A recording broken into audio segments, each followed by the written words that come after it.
You mean to tell me that David Brilliette, the man that murdered Johann Sebastian Guerrero, had a history of domestic violence?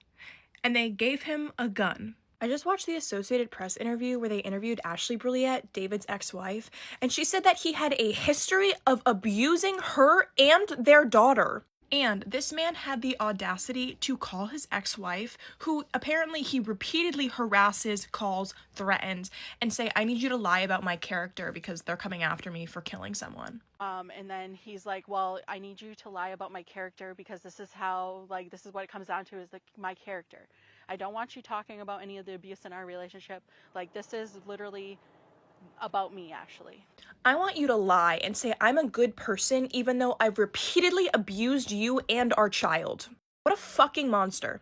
It was abuse not only to me but to our daughter. And even being divorced from him, I've dealt with harassing phone calls, threats of him wanting to kill me. So this is a man with a history of domestic violence, and ICE was like, cool, here's a firearm, 2 weeks of training, go shoot the first brown person you see.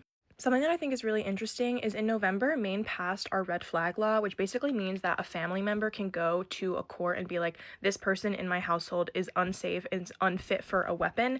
And I'm just like wondering if Ashley was in that situation and she was like going to go after her ex-husband David and say like to the court, like, this man has a history of abuse, like he cannot be a police officer, he cannot be an ICE agent.